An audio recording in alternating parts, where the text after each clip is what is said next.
the stage Summer Flynn from the Dolls of Horror podcast. Yeah, that's good. Hi everybody, how you doing? Good. Hey guys, are we ready to get greasy? Yes. A little bit? All right, well, tonight we have with us a very special guest, Skye Elobar from the Greasy Strangler. Yeah, All here right. I am, man. There we go. Where's Yeezy? How you doing, Skye? Where's Kanye West? He said he was going to be here. You lied. Did he promise? He did. That's the kind of guy.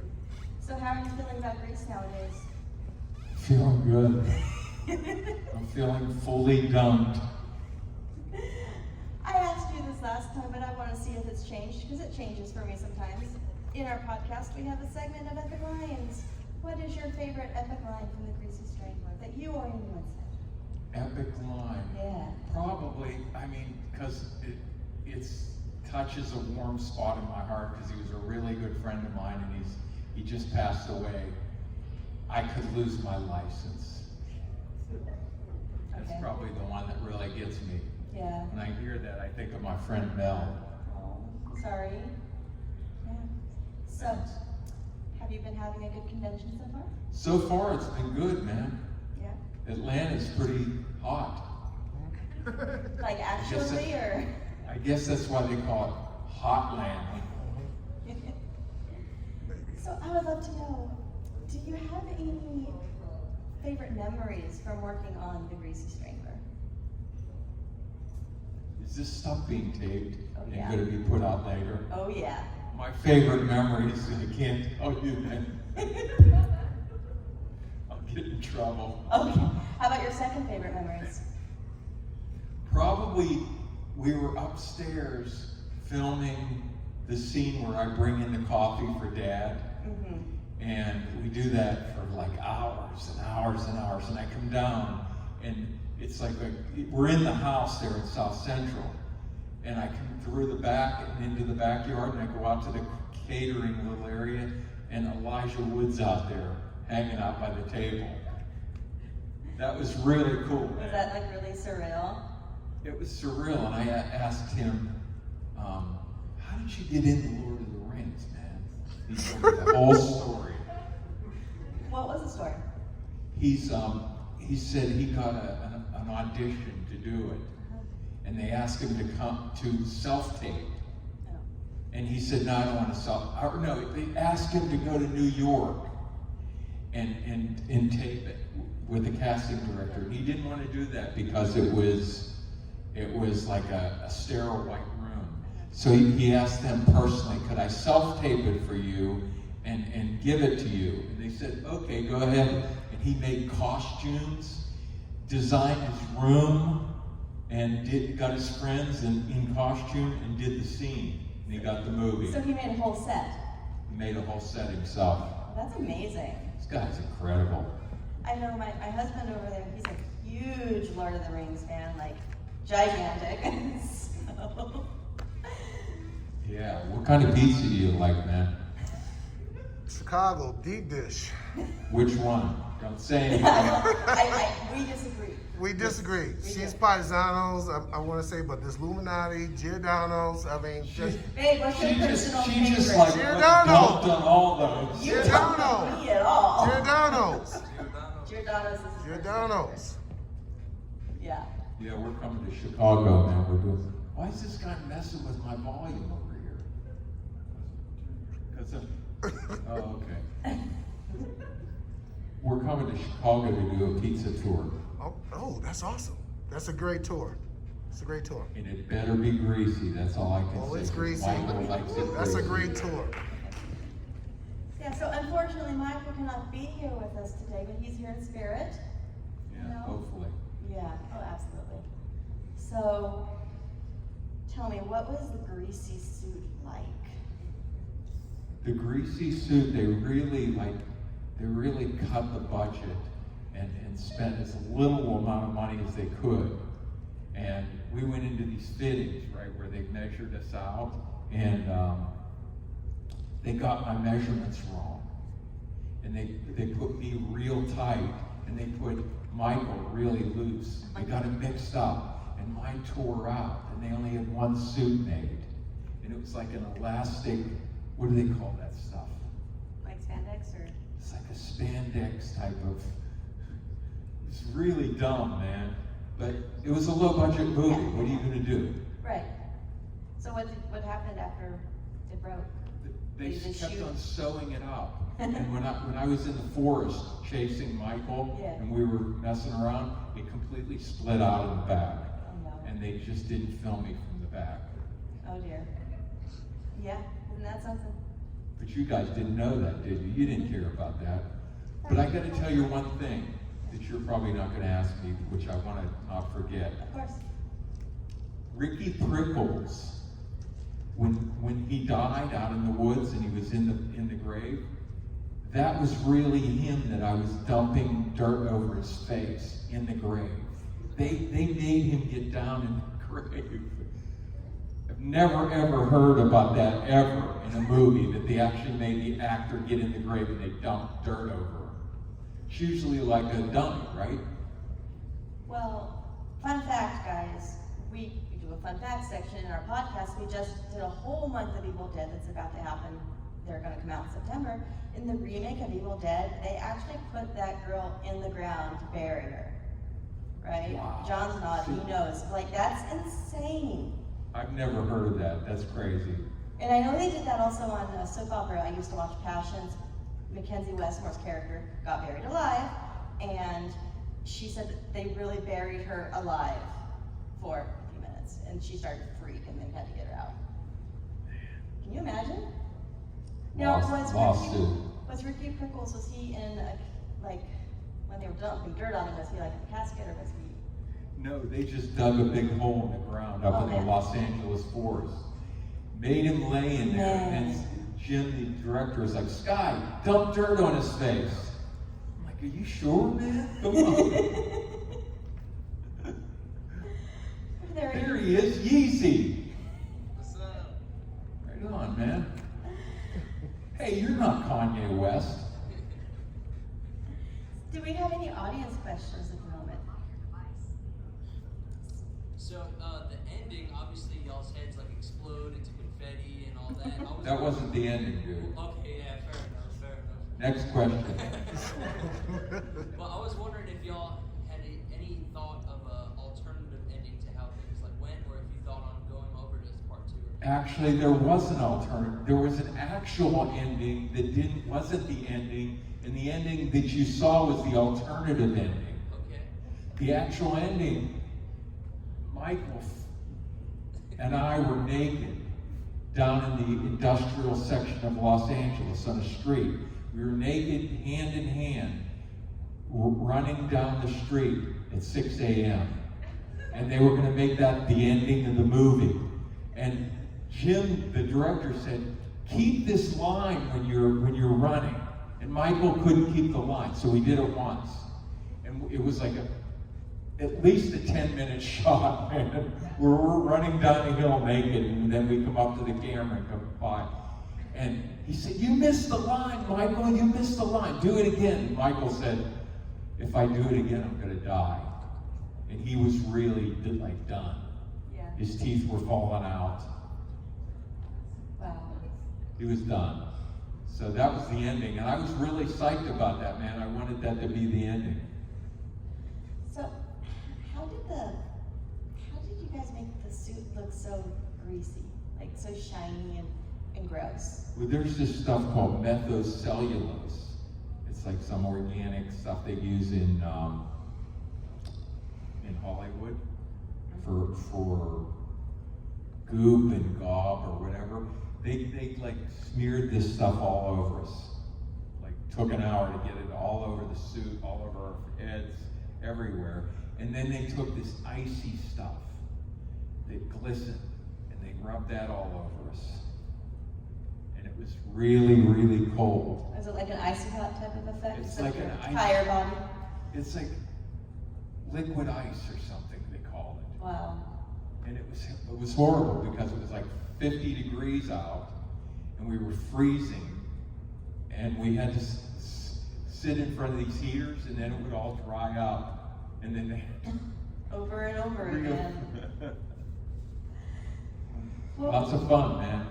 What was the most difficult scene to shoot? Was it that one, or it looked like a difficult shoot? It looked like a difficult movie.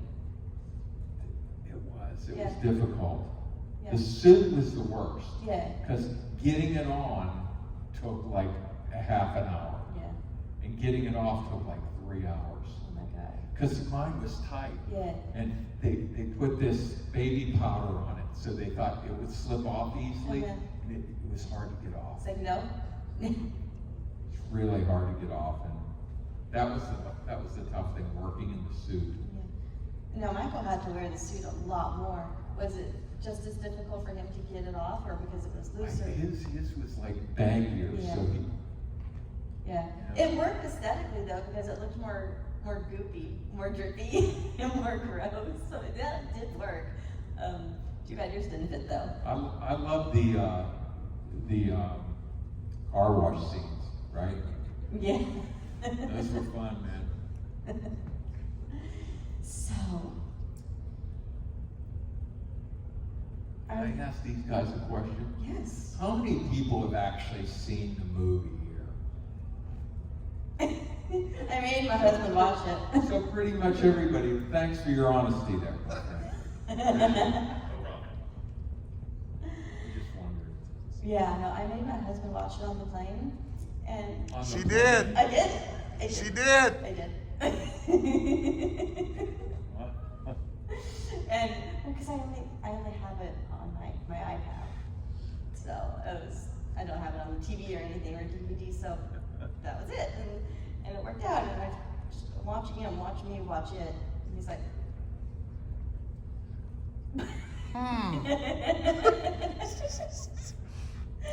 What was your first reaction when you saw the final product?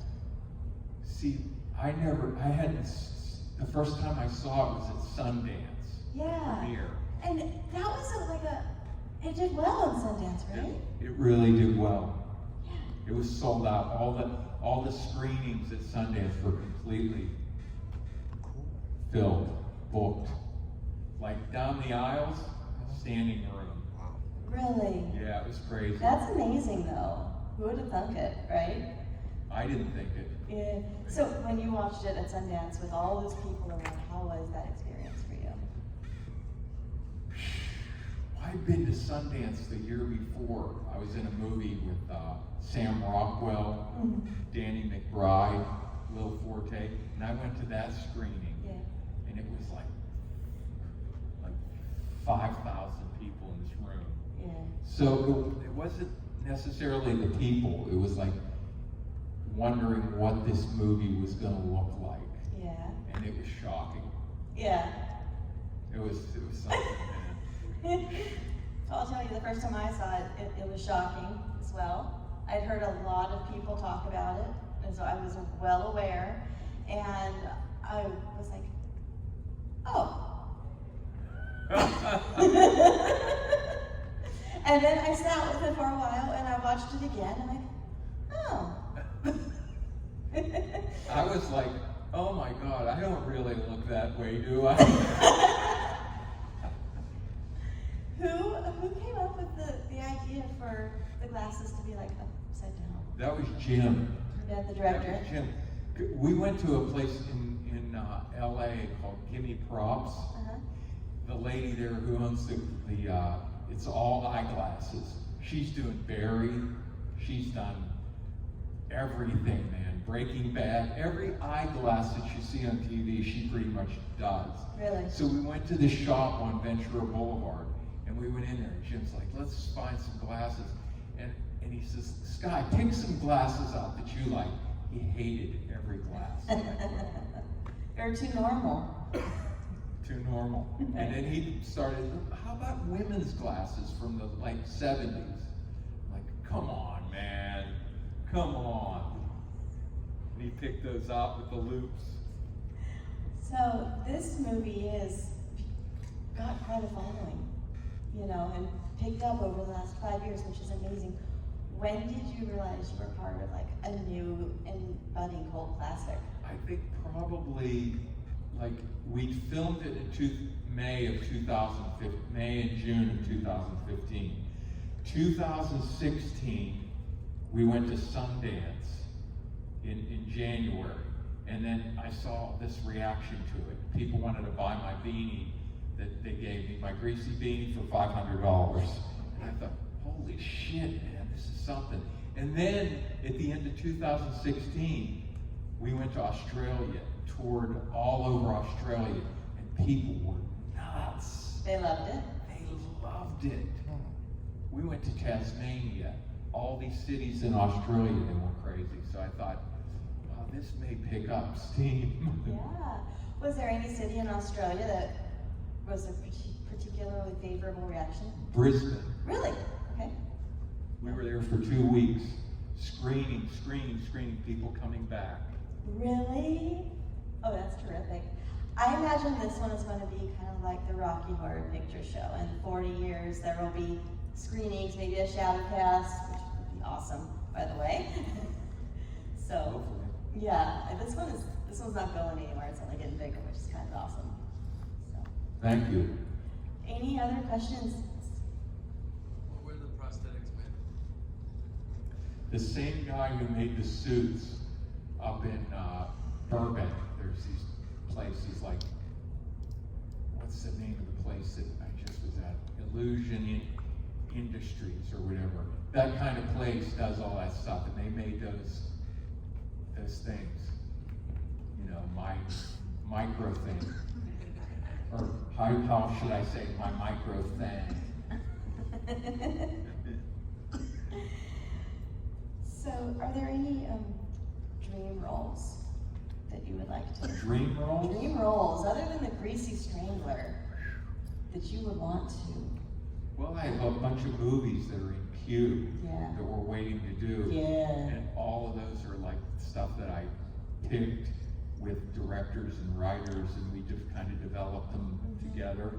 And ones that Josh Mallerman, who wrote Bird Box, you guys heard of Bird Box?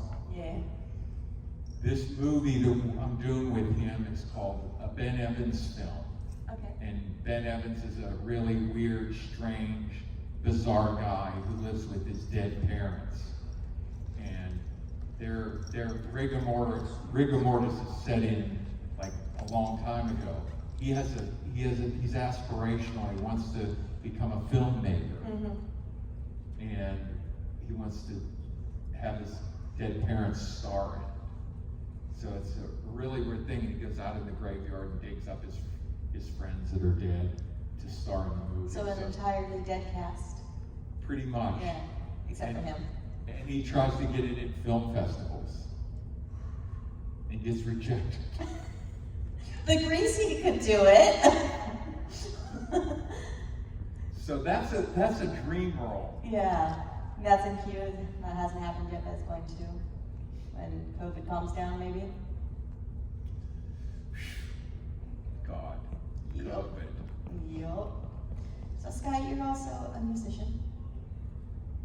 So how did that start for you? I don't even remember. It's been so long ago. You were born with it. Yeah, kind of. My dad was a violinist. My mother was a pianist. It's in the genes. So I kind of listened to music growing up and wanted to play, man. Yeah. Started a band and got on Atlantic Records, and the rest is not history. No host core? I'm sorry? No host core records for you? What's that?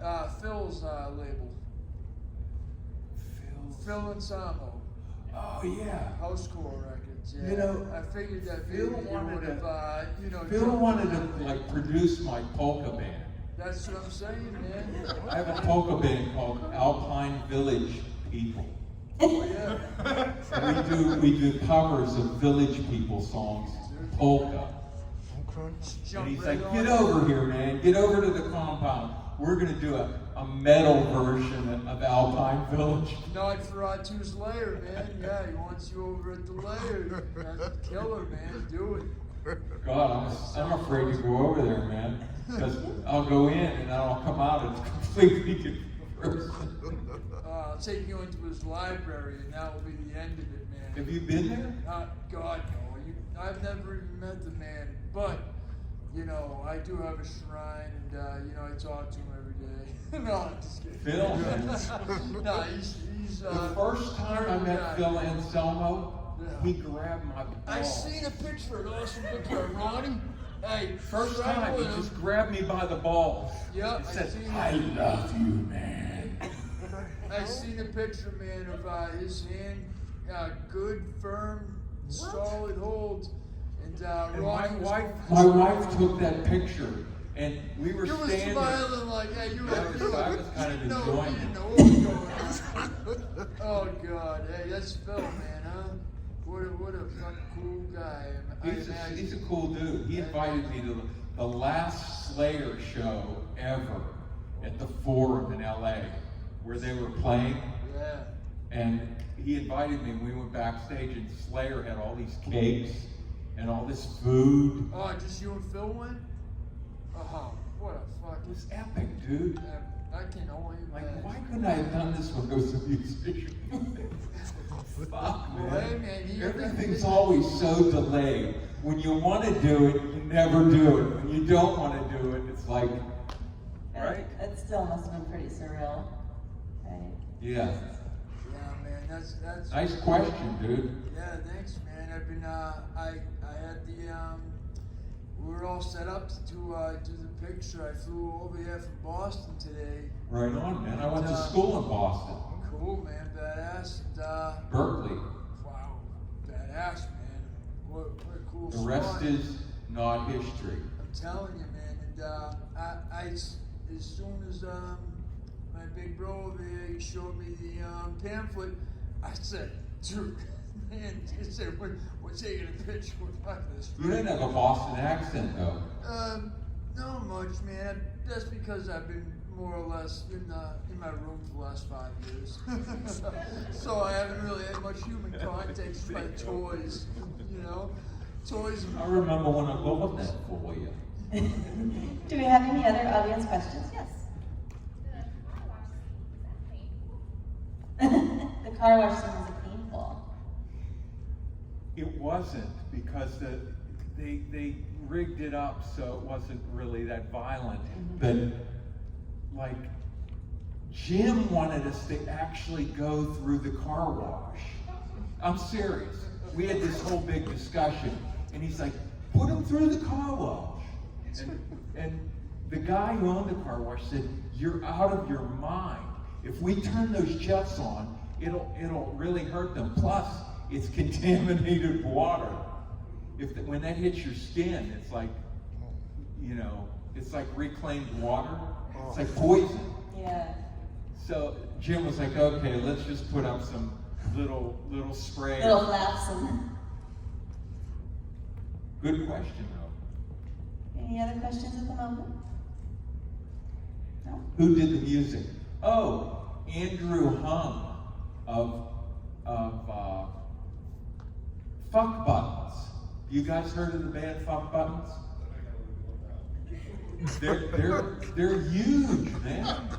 In England, they're huge. Well, he broke away from them, and he did the music for this and a bunch of other stuff. Can you imagine any other music to this movie? No. It has a very distinctive score. It really does. Yeah, and I was playing it for Kale over there, who's up in Southern Town. I said, you gotta find the Greasy Strangler score. It's the only music we can play for this one. Doesn't this guy look like Drew Carey a little bit? A little bit. That is Drew Carey. In disguise. Holy shit. Where did the pink costume idea come from? Do you know? The lady who did the costuming, Christina, designed those. Yeah.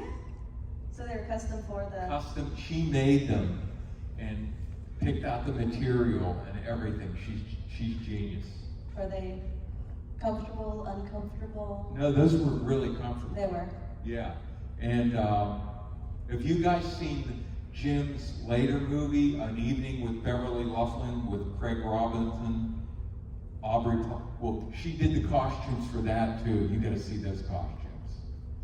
I just wanted to say, man, that I thought that the really overlooked, underrated scenes were just the dialogue between you and your dad in the morning when you were doing the breakfast thing. Those are my favorite parts, man. I thought they were really brilliant, man. I really Thanks, thought man. it was brilliant work, man. Like it was just something so like there was an intimacy and like an emotional like value to it. Thank that was you. Really fucking. We nailed it, Like, you know. it's stuff Hey, like that I like. you know what? And it doesn't always happen.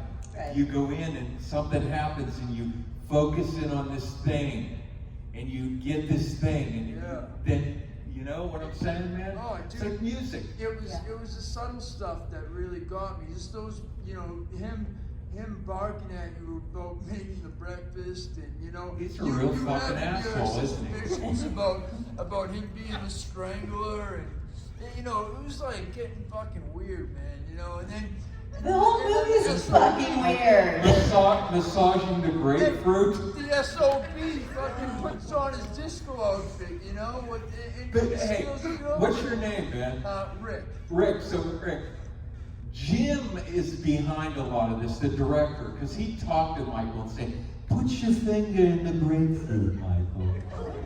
Imagine that he'd do this stuff, and we weren't cracking up. We were saying, "You thinking you are really fucked up." Hey, that's like the what you captured though, as far as the codependency and just like Yeah, the codependency. family, living with family, because I still live with the family member at 40 years old, and I'm not ashamed of it. I love it. It's cool, but it's fucking weird because you have that like that history and that just fucking weirdness, and you guys really I like you did good with Captured the weirdness. like of just living together and like him threatening to kick you out, you threatening to leave, and just but no And everybody feeling bad because maybe I will leave no because one's I going got this anywhere. girl. Yeah, It's no kind one's of going feeling fucking bad. anywhere, Yeah. like because he needed you, you needed him.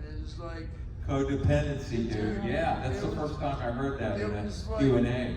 they do Hereditary, which I thought was a killer flick. I It's love the killer, yeah. director, but like it was just as equally as scary on the level you guys did it on, even though it was done with a comic over or undertone, because it was just so truthful, man. Thanks. It was great. Thanks, yeah. dude. Oh, I love Appreciate it, it. man. I love it. Thumbs up. How's the pizza in Boston? It's unreal. Better than Chicago? I've never been to Chicago. So he can't make an educated choice. And it's like, nope, not even. There's a place on Boylston Street called Stevie's. Stevie's Pizza, hey, the fucking slice. Dude, I gotta tell you a story when I was there in You Berkeley. cover up your whole area with it, man. Dude, we were in there and we yelled slice at this dude, this foreign dude, and we'd go back and forth like John Belushi. I had the best thin slice of pizza that I ever had in my life one night. It was so good. And as I'm eating it, behind the coffee maker, like a four-foot rat runs right by the coffee maker. Oh yeah, man, that place is a hole in the wall, fucking just hey, total disregard. You'd ask for a pizza, man, and he'd go like this. He'd go under the counter, pull it out. But hey, $1.50 for a slice that was Gigantic. as big as a Pinto. I had the best thin slice of pizza that I ever had in my life there, man. Oh, Stevie's, it's dude. still there, man. As far as I See? know, it's still rocking and rolling. That place will go down with the next Holocaust. Otherwise it's staying up. Some great bands come out of Boston. Morphine. Dude, Sam Blackchurch. I mean, You guys know the band Morphine? Yeah. I'm so out of touch with recent, new, newer stuff, but it's always been a hotbed for, just underrated. Underrated You shit. know, coming just out. stuff that Awesome. doesn't really leave the, Yeah. get too far outside of the East Coast, But for the people that are intimate with it and know it, they're like live and die by it. Like I said, Sam Black. I mean, Jesus. Absolutely, man. I mean there's no words to capture what the mark they left, and just like Underrated. what yeah. the bells they ring when you hear Sam Black Church, or you see somebody wearing a hoodie, you just want to almost fucking rip it off. Yeah. Oh. I'm starting to hear the Boston accent. How about you guys? Yeah, it's contagious. Who here's been to Boston before? Right, I'm feeling No it one? too. Oh, you got some. I have not, but I do want to go. So, Skye, how did you get involved in acting? You were a musician first, and then what happened? Did music all through the 90s. Yeah. And got like signed by Atlantic in 2000. And then a year and a half later, we got dumped by Atlantic. And it was just a nightmare. It was way better. If you're in a band, don't get signed by a label, ever. Go and do your thing, build your crowd, build your art, and go and do it yourself. Don't let some freaking, idiots mess up your whole dream. They really did. Yeah. But we kind of let them because we were like, anyway. art? What's that? Do they control the? Well, our drummer left the band 2 weeks before we got signed because he had a pile of coke in his bedroom, and he was like, left the band. He was like, Bill Ward. Yeah. See you later.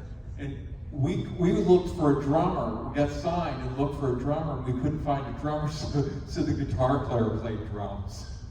Dude. And then the producer got our tapes in the studio and changed our whole sound.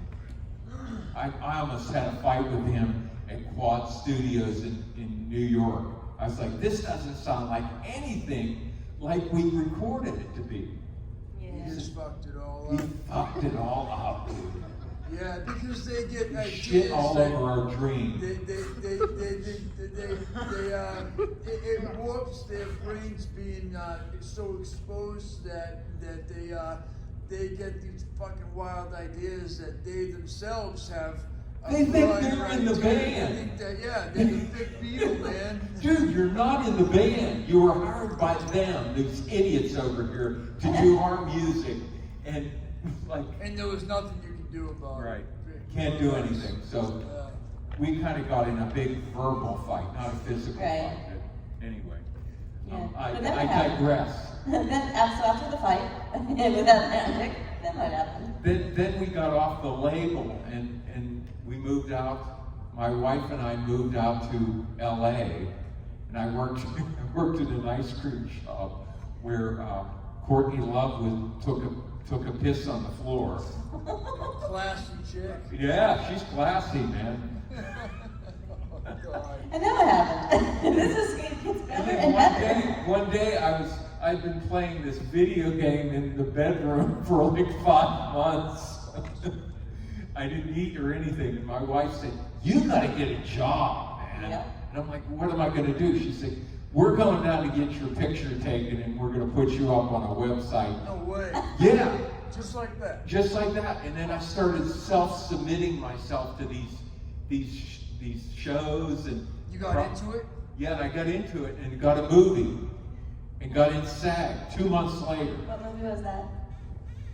What's that? What movie was that got you into SAG? It was called Nothing But the Truth.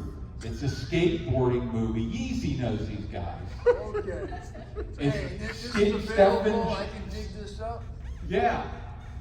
It's got Omar Salazar, Stefan Janowski, Okay. P-Rod, all these famous skateboards that this weird foreign director wanted to act. They wanted to put him in a scripted acting thing. So we went in and did this really bizarre acting thing. And this is your first experience? My first thing, man. In front of the camera, doing your thing? Yep. First thing ever in front of the camera. And then at the end, Nike came to me and said, we've got like a big tent full of shoes over there. Whatever you want, you can take home. And I literally filled up my car with tennis shoes. Why not, man? I would do the same thing. And I have one pair left that are like, there's none left, and I'm going to give them to Yeezy. He collects shoes. That's fucking sick, man. Man, you're the man. That is awesome. That is awesome. And the rest is history. You just kept on going and going. And then did a little stint on New Girl Yeah. and The Kroll Show. When did it take that turn, man? Where you know, was it the Strangler, man? Was that one? No, when I met Jim, the director, he Yeah. was doing these really, really weird short films. And I was auditioning for him down in Santa Monica in these rooms. And I just knew this guy is a weird motherfucker. I like him.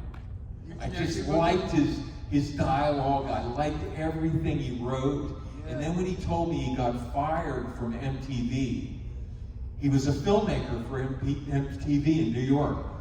And they said, go out and make some films, Jim. So he went out into Central Park and made films of guys masturbating on park benches. And brought it back to It's like borderline snuff, man. yeah, he brought it back to MTV and said, here's the films I made, and you're fired. Yeah. Awesome. So he went independent and picked you up. He went independent and met me and all those other dudes. But I gotta say, I introduced him to Big Paul, Gil, you know, the guy that chopped his head off in the Greasy Strangler. That was my call. Yeah. I told him about Big Paul. He was great too. The supporting cast was really great. And then I told him about Mel Cole, Yeah. the hot dog vendor. Yeah. Oh yeah, I love the. I cannot do that. I will lose my license. You're Epic Lion. That is fucking just car wash guy, man. He's the car wash dude, Yeah. Big Paul. Yeah, he's. And they hurt my feelings when they said, I need a boogie woogie. And they're like, no, we're not taking you. Oh, That hurt my feelings. What was it like working with Elizabeth? Because she was awesome.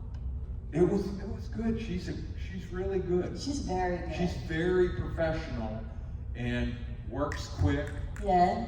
Came to work knowing her life. She's on Eastbound and Down, Yeah. right? Well, I'm thinking Smoking the Bandit when you say that. That's what I'm thinking. But Eastbound COVID Down. kind of fucked everything up for everyone, huh? Sure did. Yep. hey, did working with Michael was he in character on and off camera trying to like? He's always in character. That's what I'm saying. He's got this look to him that just, God, I can't tell whether or not he's fucking full of shit or what, man. Dude, when I get down to his condo in Long Beach, I go up to the door and he opens the door and says, no, not you, Dan. You know, he's like that all the time. You don't know because he can slip it right by you, huh? The greasy son of a bitch. He's a greasy son of a bitch, man. Fucking right, man. When we were in India, we were sitting at the bar, just me and a couple of other friends, and we were taking a selfie, and he just greased right in and snuck right in and photobombed our selfie and then walked right out. And I said, we just got greasy But photobombed. here's another fun factoid. Yeah. The guy who played, I don't even know this character's name. You know the guy who said to me in the Greasy Strangler, Winker's dead, and he's dressed in drag? He was going to be the Greasy Strangler. Really? Really? Yeah. Well, what happened? Do you know why he wasn't? He couldn't I couldn't memorize the imagine. dialogue. I Yeah. couldn't imagine anybody else doing Exactly. I honestly No can't either. fucking way.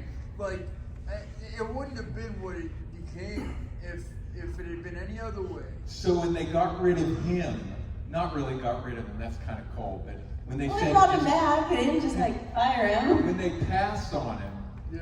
they did auditions for the Greasy Strangler, and I had kind of went in for a whole week, into Hollywood for these chemistry reads. And I was sitting next to a guy, and I turned to him and I said, "Did anybody ever tell you you look a little bit like Patrick Swayze?"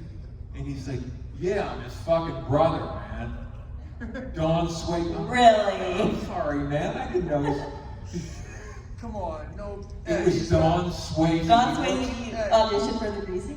He was going to be the Greasy Strangler. He came in and he's great. Yeah. He's really great. Who's the Hobbit that got fucking, who was like heavily involved with Elijah Wood. That's Thank you. You weren't here for my first little comment. Yeah, you were late. You're late, dude. Well, that's because I was buying the Greasy. I had to get Greasy before I came in. Thanks for coming, man. Appreciate it. All right. Right on. So, Oh man, yeah, I couldn't think of his name, but I was like, Oh, this but fucking yeah. guy, dude, I couldn't believe it. He was behind, pulling the strings. He's the guy that pulled the strings, He's a dude. weird and motherfucker. he was on set a lot. Is that right? What's that? He was on set a lot. He was present during filming. Yeah, all Yeah. the days. All the days. All the days he Show was up there, on screen. man. He's a weird little fucker, Yeah, man. he's pretty weird. But he's a nice guy. Yeah. He's this really sweet guy with no He's ego cool or as hell. any kind of shit at all. Right Yeah. up my alley, kind of weird is what I'm saying. Yeah. Like, someone I could rap with, and just sit Definitely, down man, and definitely. have a cup of black coffee with it, Cup of black coffee with codeine. With some fucking, You ever have coffee and codeine? No. I've had Good coffee shit. with just about every. You know, Elijah, he started off in horror kind of too. He was in The Good Son with Macaulay Culkin. He That was. was a good movie, and that was a That was a scary good movie when you were 12 years old. Well, Oh. when I turned 13, it fucking sucked. Yeah. Being a child actor was really sucked. I'm glad I never. Making that transition must be tough, Yeah. right? Being on stage and like going off and having all that food there all the time and having people, come Well, on. man. they all got touched in no places, man. Yeah, that's what true. happened. No. Is their parents just left them to go, oh yeah, sure, Sure, you can go in so-and-so's Hey, room. they were just Take giving your them, time. the parents, all this money, so they were like, hey, we're gonna take your kid away in a retreat for fucking 6 months to do this movie in the middle of the Appalachian Mountains. And they're like, hey, cool. Yeah, this with fucking- banjos playing and shit. Yeah, hey, children of God type of stuff. Weird fucking, hey, this is this is what God wants, man. Music and nudity is fucking, it's sad, it's just sad. But I saw a thing with Macaulay Culkin.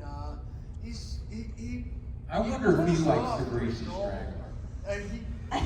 Strangler. And Quentin Tarantino likes the Greasy Strangler. of course he does. He That's knows, exactly. he knows good fucking film when he That's sees right. it. I saw an Aussie, an Australian exploitation kind of dig, and he had a lot of clips just commenting on the movies and how He's genius. there's nothing He he knows doesn't his know. shit, man. There's nothing he doesn't know about Oh film. man, inside and out. He's an encyclopedia Yeah. of film. Next question. We have time for one or two more questions if anybody else has any. Yes. The Kroll Show? Yeah. No, I worked with who's he? He played on the Pro Show. I worked with John Daly and Nick Kroll, and it was a 2 episodes. It was a Pittsburgh thing, Pittsburgh versus Philly, and these guys were hilarious. And John Daly's from Pittsburgh. I'm from Pittsburgh, so I went in and brought all this stuff into the pawn shop that was like absolute trash, and it's like Pittsburgh paraphernalia, and trying to get money for it. And I'm pissed at them for not giving. Kroll's genius, man. Any other questions? We got one more question. Oh, I got one more. How was it filming the Hootie Tootie just for scene? Yeah. How was that awkward God, scene? that was pretty awkward. Yeah. That was pretty awkward. And when he slapped me, he actually slapped me. You talk about, method acting. And when I hit the floor, I didn't hit like a pad. That was all real. Now fall the floor. Man down. Man down. All right. Any more out there? No? Okay, well, I have one last wrap-up question for you. What is something important that you've learned on the set of the Greasy Strangler? On the Greasy Strangler. That you think will help you out later in your career? Wow, that's a great question. What did I learn? With the Greasy Strangler is Focus. Focus. Yeah, you got to really, really, really stay focused. Yes. It was a demanding film. Yes. The costumes Yes. and the underwear and The cooking script. Greasy for Dad and taking Dad's abuse, but still, Crying in the street was fucking awesome. You killed that scene. Thanks, man. You fucking, I'm telling you, man, you're, Thanks, dude. I'll be honest, man, I am fucking heartbroken that your partner in crime is not here tonight. Me too. Me too, dude. But I'll tell Yeah. you what, man, Vegas. You in your own right, just fucking really shined with some brilliant parts, man, and I just, I'm Well, psyched get ready to for be the here. next shit, dude. I'm gonna do some more stuff. That's very Listen, exciting. you do some more stuff, man. I might have to be the Greasy Stalker. Uh-oh. All right, guys, give it up for Skye Elobar. Thanks, man. Thanks a lot. Woo! Thank you. For loving the film. Right on, man. It's only going to get bigger. Right on, brother. There we go, my man.